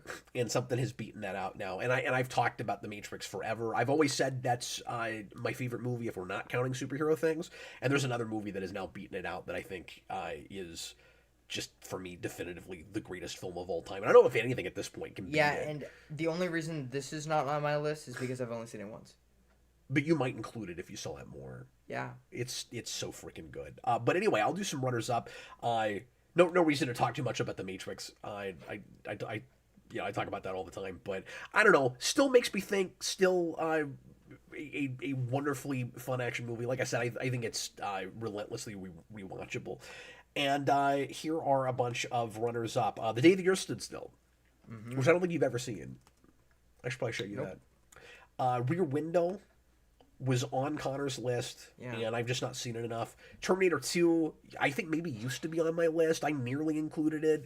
If I didn't have documentaries, it would be there. But I was trying to be honest with myself, and I was going, there are some documentaries that I watch all the time. Yeah. The Lion King again. Misery used to be on this list, and it got just barely bumped off. Misery probably would have been, like, in the bottom 10 somewhere. And you know, I don't have this listed here, but at this point, I would almost put The Shining on a runners-up list. I've enjoyed that movie more every time I've gone back to it. And then It's a Wonderful Life. Sorry, did you see The Shining? The Shining. Yeah, that's a great film. Jason just froze. I did. It didn't compute. Yeah. Anybody in the comments that is saying which one when I say the Earth stood still can just unsubscribe now. We'll see you later. I'm just kidding. Why would you ask me that question? That's a pet peeve of mine when there's like when there's a really crappy remake to a thing that didn't perform and everybody went against, but because it exists, if you mention the original, the crap one has to come up. It's like if I say RoboCop and somebody, do you mean the original or the 2014 remake? I hate that. It's like if I meant that, I would have said that. Yeah, no, you know, my 10th favorite movie of all time is Poltergeist. The remake, of course. I mean, anyway, everyone knew. I don't mean to give anybody crap in the comments, but that is a big pet peeve of mine. It drives me crazy. Anyway, It's a Wonderful Life, Groundhog Day. Used to be on my list. 7. I'm with you on that, but it just didn't quite crack it. If I watched that a few more times, it might crack it. Monsters Incorporated is my favorite Pixar movie, and I just didn't quite get it there. Yeah, I love that movie. I don't know if I've ever sat through that entire movie. Oh, well, that's unfortunate. Like, I've seen bits and pieces of it. Ghostbusters wasn't even on your runners-up. Nope. I'm kind of surprised by that. Did you? Yeah. Both Liar Liar and Bruce Almighty. Yeah. I didn't have any Jim Carrey here, but the clear win for me for Jim Carrey would be The Mask, and that's a superhero movie, so it doesn't wind up there. Liar Liar's better than. Kicked around The Truman Show. I mean, I do love that movie, but I haven't gone back to it in a very long time. That's a movie I fell asleep during. That's not even that long of a movie. I don't even know what happened. Connor, nobody is ever referring to the Carrey remake. Yeah, exactly. The less spoken about that, the better. Why'd you have to speak about it? Flatline. No, Poltergeist. No. We can talk about the Child's Play remake. That was all right. Liar Liar is my favorite Jim Carrey movie. Yes. But not enough to make your list. Bruce Almighty, I don't like that movie. Do you not? No, I don't. Well, that's the way the cookie crumbles. I think he's really, really annoying in that movie, and I don't like anything he does with the powers. Let's watch it. Yeah. Wow. Hot take there. Yeah. This is another request movie that Connor will appreciate as on my runners-up. I seriously considered it. The Straight Story, but I've only seen it once. Oh. I need to go back to it. But that movie is that's a based on a true story movie. It's not exactly a biopic. That is a spectacular film. I should show you that. Yeah. Poltergeist. You mentioned that. This is another movie I haven't seen enough for it to crack the list, but another horror movie I would have considered is the original Fly. Which we did a commentary on. I think Austin suggested it. We did that a couple years ago, and I just adored it. That's Jeff Goldblum. Yeah. And it's spectacular. Is it 90s or is it 80s? It's 88, 89, I think. I think it's right around the end of the 80s. Demolition Man? Yes. Which I totally forgot about, but I just wrote it while we were talking. And 12 Angry Men, which was on Connor's list. I've only seen it once, but I love if that I film. watch it again, it might be on the list. Yep. And my number one is a movie that most of you guys probably haven't seen, but it's not 8 Mile. It's not The Green Mile either. It's something to do with miles or prisons. But my favorite film now of all time is a movie. And it's like the only big dramatic role in a film he really did, starring Andy Griffith, an unknown before he got his TV show, of course, but just before Andy Griffith. I think like 1957, 57. And it's called A Face in the Crowd. And I've talked about it a little bit here and there, but I've never reviewed it or done a commentary. DJ and I have threatened that for years. Really? I thought that was a request. No, that was not a request. Okay. No, Weird. I learned about it. I was watching the Andy Griffith show, and I was doing a deep dive into Andy Griffith, and I was listening to some interviews with him, and that movie came up, and it sounded intriguing, so I sought it out. Yeah. And DJ happened to also seek it out around the same time. We both saw it. We compared notes, and then he sent me a copy of it. Nice. A little bit later. Yeah. And a movie that also might become like one that might be on the list. The Criterion. Yeah. Oh yeah, I forgot they did a Criterion. Yeah, there's a really nice Criterion for that. Yeah, Senior Sticks. He's not doing any superheroes on his list. Right. A movie that might become on the list if I watch it again, because I really liked it the first time. But yeah. I don't know. I need to watch it again. One Flew Over the Cuckoo's Oh, Nest. sure. I thought about that too, That but is- I've also not seen that enough. I need to watch it again. Yeah. Because I loved it, and maybe my favorite Nicholson performance. But I don't even remember what happens in it at this point. So. Yeah, and then what is that famous kind of noir movie or noirish movie that Nicholson is in? It's just on the tip of my tongue.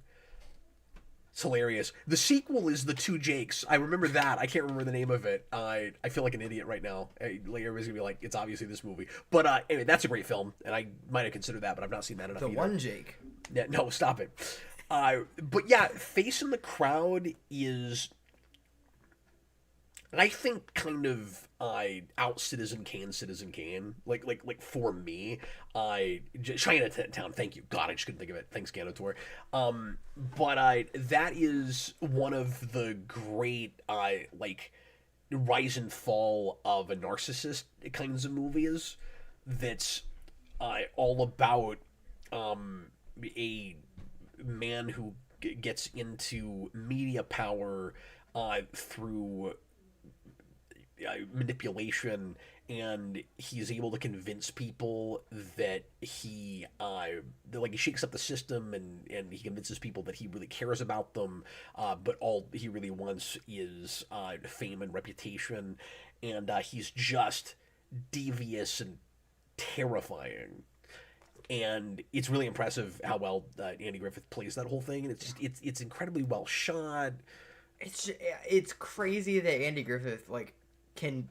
I didn't even realize he could play. He had those kind of chops. Anyone that wasn't himself, technically, kind of. You know what I mean? Like, it is way ahead of its time. Mm-hmm. And he is incredibly relevant now. Like, I guess it always has been. I go back to 57, and I think, we had all the same problems in media and television back then, and it hadn't even been around very long. Like, that whole thing is shocking. And just media in general and radio, it's a great tragic romance. Mm-hmm. I love the lead female character in that movie. Anyway, yes. It's Lonesome Roads. Yeah, it's spectacular. Everybody should see that movie. Yeah. Okay, we got about half an hour left. I did not take 15 minutes. I took longer than that. But I tried, Jason. Give me 1 second.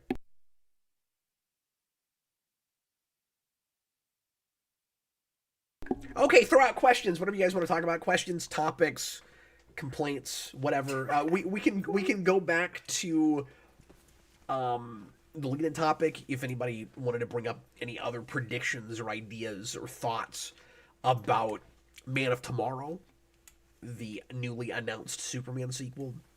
Yeah. We did have... I thought about talking about this in lead-in topic, but we can mention it real briefly. We did get a trailer this week for the Marvel Zombies animated series, which I will admit looks maybe a little better than I was expecting, but I still can't get excited about it. We talked about this a little bit last night on the Comic Book Late Night, but it's just not what I want, which is more of a direct adaptation of Kirkman's original book. I want it more from the zombies' perspective. It just looks too... What's the word I'm looking for? It looks too routine. It's like... It's just another standard, like Marvel superheroes, kind of battle fest, except it's post-apocalyptic and it's with zombies and we're all rated and we can have blood everywhere. And I guess it's cool that they're allowed to go that far, but it just doesn't look like it's really about anything. And it looks like it's about a lot of characters that they've been trying to shove down our throats with MCU that I just don't really care about that much. You're like, oh my god, it's Namor. And like, he's fine in that movie, but He's the only good thing about that movie. but like, I'm not excited to see him in this. I don't know. Like, I want to follow the zombies trying to retain, like, hopelessly retain their humanity. Yeah. That was what was interesting about that original story. Is like, you've seen lots of zombie things, and keep in mind, this is pre-Walking Dead, which is really interesting because it's Kirkman, and it's like you've seen, even before Walking Dead, you've seen all these zombie stories, and it's always heroes, trying to survive in a zombie apocalypse. And what if this time we focused on the actual zombies who used to be heroes and are now these really messed up, sad perversions of themselves? And like Austin suggested last night when we were talking about this, that might have been intentional satire about the state of these comic book characters when we've written them for too long and kind of run them into the ground and accidentally make them, again, perversions of themselves. And this thing doesn't have anything to do with any of that, and I just don't like that animation style. Like, No. we're still in The what if thing. Yeah. And it also just feels like an afterthought because nobody talked about What If Season 3, and this is another one of those spin-offs that we kind of maybe put in a can. I don't know how long this has been sitting there, or if it really did take them this long to finally get this thing made. I don't actually know, but it feels like it's been sitting in a drawer, and now they're just finally tossing it out, and that's kind of sad because that was a thing I was legitimately excited about when they first started talking about it, and then I saw the Marvel Zombies episode, and then I was like, okay, never mind. Yeah. Because that's the other thing, is it's spinning out of what I thought was one of the worst episodes of that first season. And then I saw a couple from 2 just in a blind commentary stream we did, and I thought that was really bad. Let's watch all of it. Like, some of the action looks fun. Yeah. Where they've got some kind of neat storyboarded choreography, I guess. I just hope I can like those characters. I don't know. Like, I just wish. I mean, are you even going to bother watching it? No. Oh, okay. I just wish I could. I just wish they were characters that I would like. That I care about. Killer Moth, I just wish they didn't use that really cool Marvel Zombies logo. It's so cool, and the show looks so bland. Yeah, I feel the same way about it. 1 second.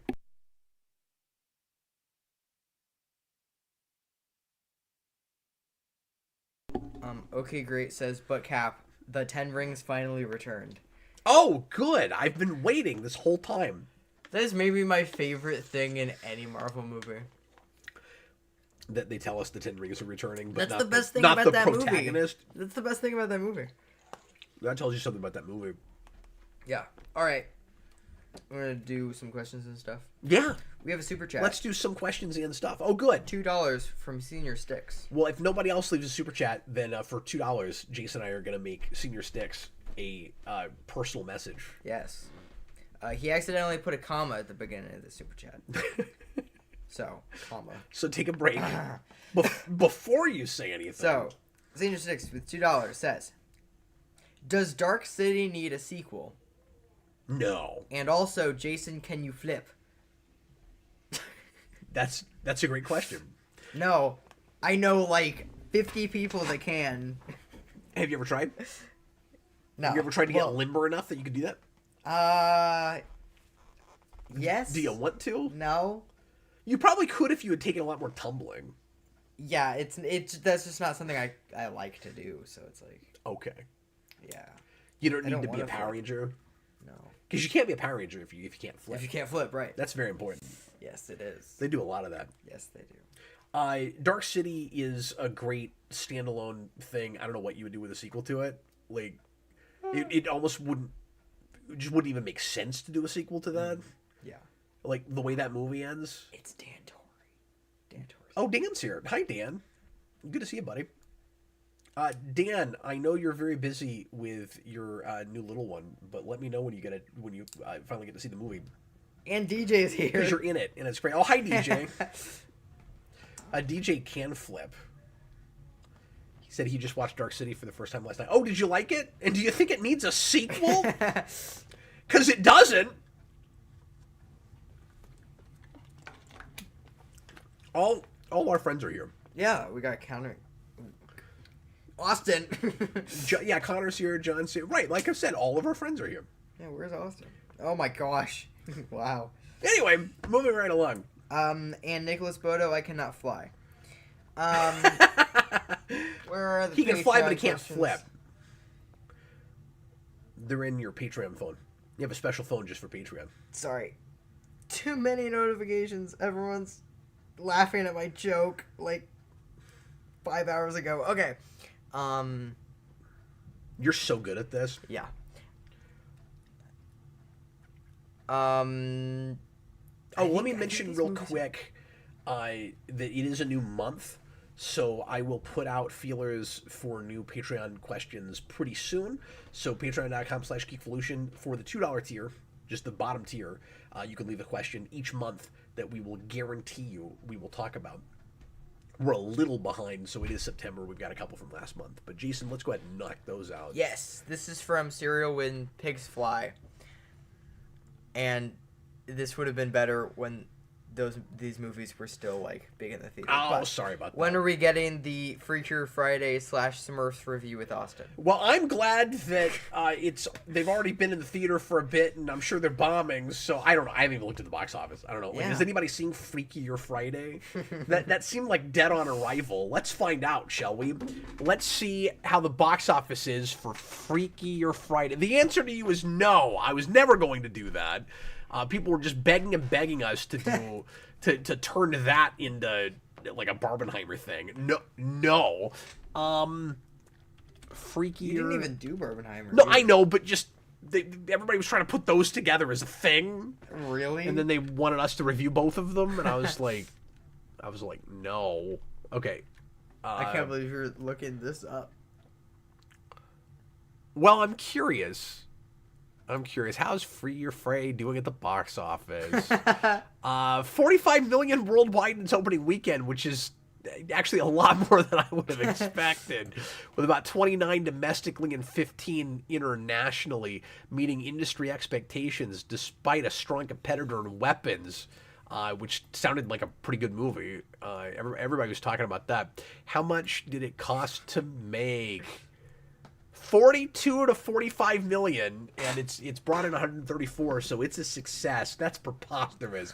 Why is anyone seeing that? And I don't even mean how is it doing as well as it. Why is anyone seeing that?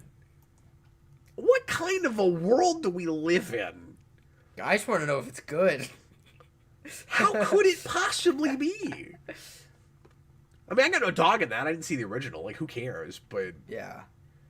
Seriously? All right.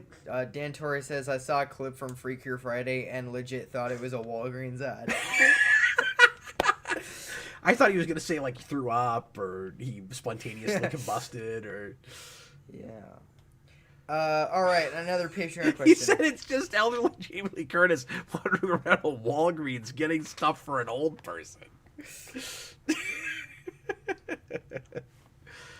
Okay. All right, let's go back to Patreon. Yeah, Dan's Dead. I get that people loved that back when it came out, but like, it didn't appeal to me in any way. I never thought to see it. The Amalgam Nation. Jason, hi.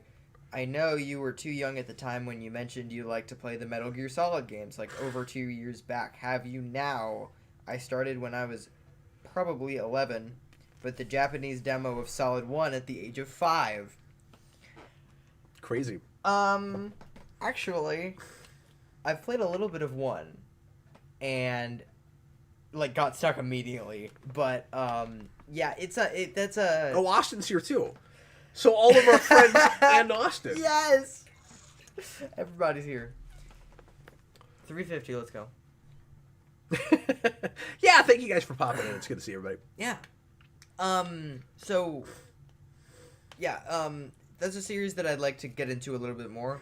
I I tried out the first game, didn't really get anywhere, but I don't know, it's not my kind of thing. Like the stealth stuff is like some of like my least favorite stuff, and so it's like I just think it's I don't know, kind of tedious. Yeah, that's what I was trying to think of. Tedious. Yeah, that never looked appealing to me either. I'm sorry to say. I know there's a big fan base for that. I know a lot of our viewers really like that stuff, but that is not my thing. Yeah. All right. Patreon question from SS Jerry. Hey guys.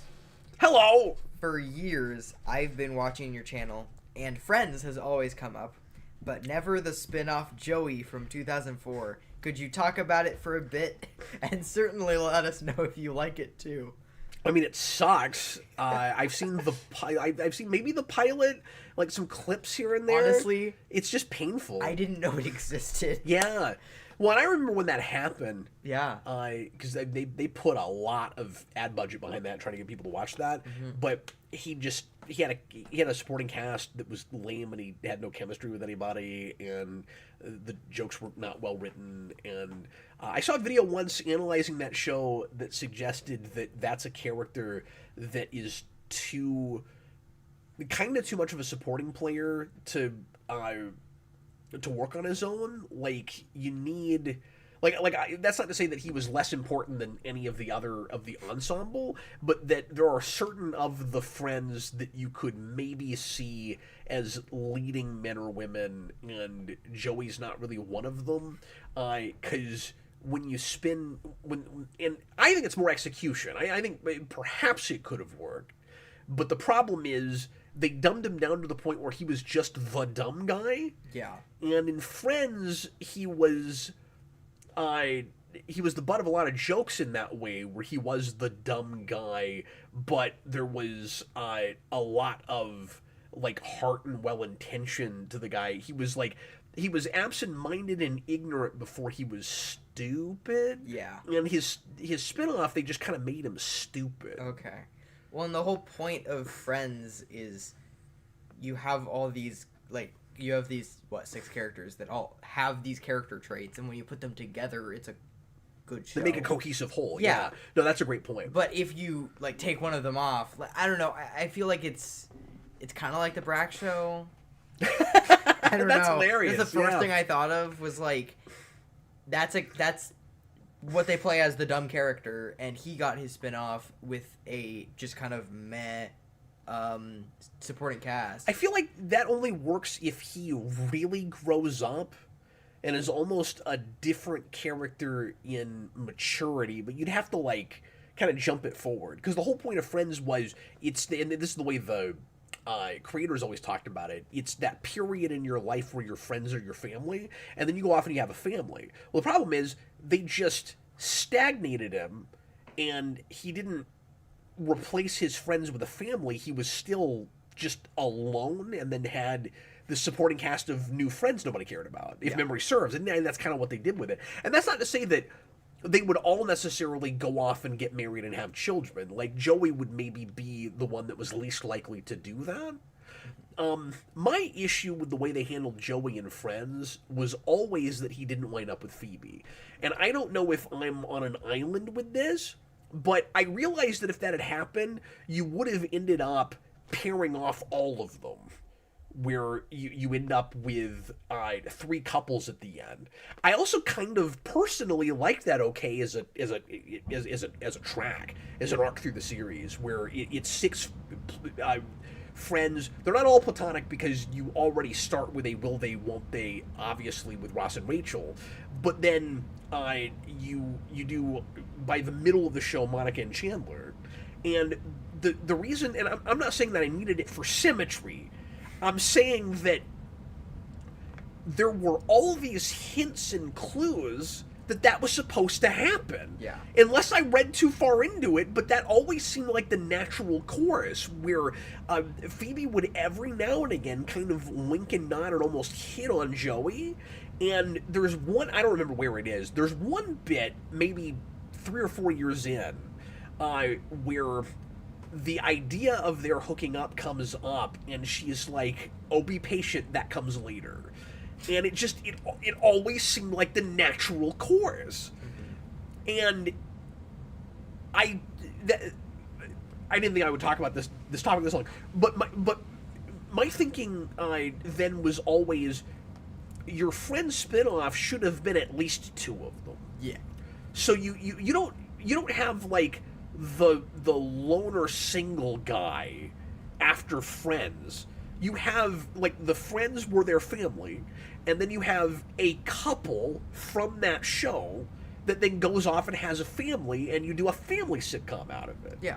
That's what it should have done. It should have been. So, the only thing that would have made sense to me with the show that we had is Chandler and Monica, because I think a lot of other people were pretty sick of Ross and Rachel by the end. And it felt a little tacked on and easy that they finally come around and get together at the end. Sort of like, well, the show is ending. That's got to finally happen. They were always supposed to be together. So now they're allowed to because the show is ending. So we can break that whole thing. But Monica and Chandler had such good chemistry, and they were just wonderful and adorable together, that, like, yeah, they're raising a kid. Like, just let them have a family and let that be a show. If they're going to spin off anything, that should have been the spin-off. Yeah. Oh, no. Okay, great. Joey and Friend. And Friend. Yes. That was a Deadpool reference. Anyway. When that came up and he said, would you talk about that for a little while? My response was almost, I don't have a lot to say about that, but I'll try. Well, and then I went like 10 minutes. Well, but the thing is, he said, can you talk about this for a bit? So, like... I can. The answer to that is yes. Okay. Apparently. I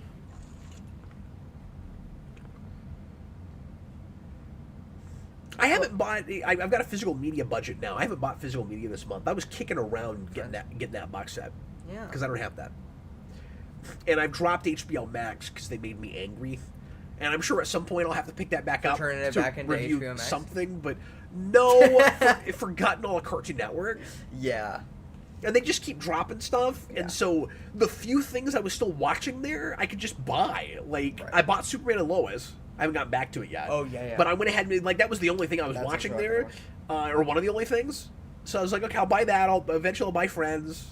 Like, I don't need it for a lot of stuff right now. Is Penguin on disc at this point?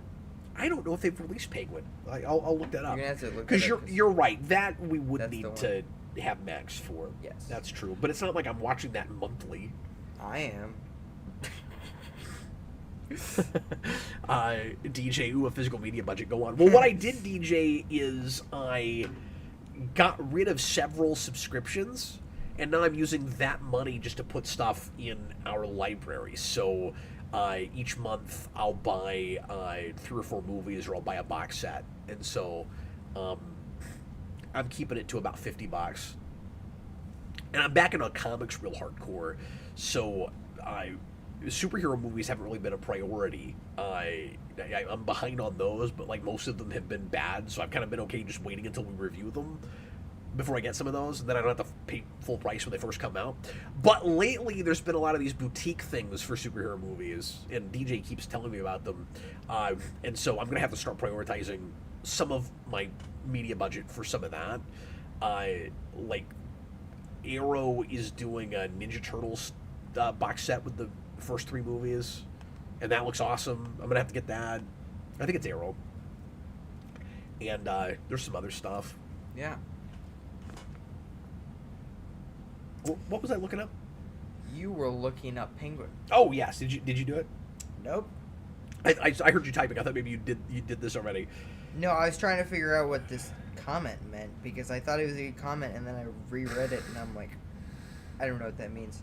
No, not Little Black Classics from the publisher Penguin. I'm talking about the TV show. The TV show. It looks like Connor says he has it, so they did put it out, and it's cheap. Okay, well then. So I'll probably get that. Not too long. Connor says Arrow's doing The Mask on 4K. Yeah, I heard about that too. Nice. Yep.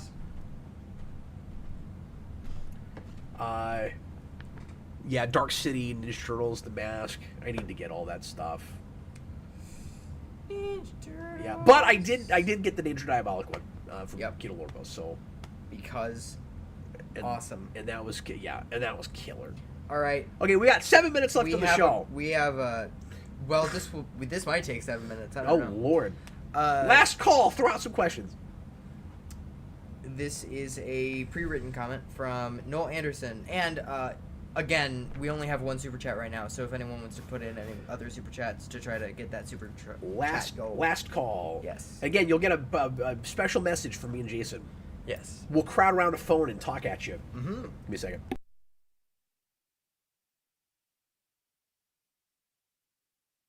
Oh, I got a cold, kids. It's lovely. All right, go ahead. All right. This is a pre-written from Noel Anderson. How would you have made Man of Steel? With a camera and an actor wearing a Superman suit. How would I have made Man of Steel? How would I have made it differently than the way Snyder made it?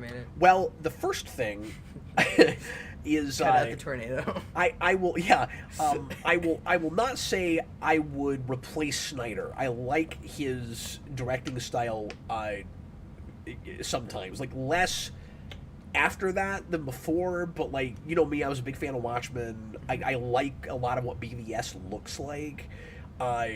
I would have asked him to give us coverage where we could actually see the sets that were built, and I'd say turn the lights on and don't have like, it can be a little bit of a darker color palette with some of the thematic stuff he's doing. I'm fine with Superman in a cynical world. I would like it to get brighter in the third act. Mm-hmm. You know, like, let it be real dark and depressing, and then Superman like kind of finds himself with his conflicted nature and his soul searching, and then you get to the end of the movie and he's defeated Zod, and it brightens up a bit, and people are actually inspired by Superman, as opposed to the very kind of ambiguous, like, can we really trust him? Is he really on our side? Kind of feeling you get at the end of that. But I just want to say, I wouldn't replace Snyder necessarily. Well, and the thing is, I feel like... But I'd give him some notes. Well, I feel like he's really good with Watchmen because he's adapting a comic. Like, I think he just needs to adapt a good Superman comic. Yeah. Well, yeah, I mean, I guess I can answer this a couple of ways. It's like how I would make the movie he made better versus what I would ask him to do if he had to be the guy. Right. No, he doesn't start a shared universe. He just adapts straight from the page Dark Knight Returns. Yeah. That's what he wants to do. The color palette and the cinematography, the way he's shooting it, perfectly fine for that material. Yeah. Let him make that. Yeah. That's what he's more interested in. Mm-hmm. Let him do that from the start. I don't mean as a sequel to Man of Steel. I mean from the start. Yeah. Let him just make that. Get people excited about DC again as a whole thing. Mm-hmm. Just like Miller did. Dark Knight Returns was an out-of-continuity story. It put the punch back in Batman and arguably DC at large. That and Watchmen together. Year One helped too.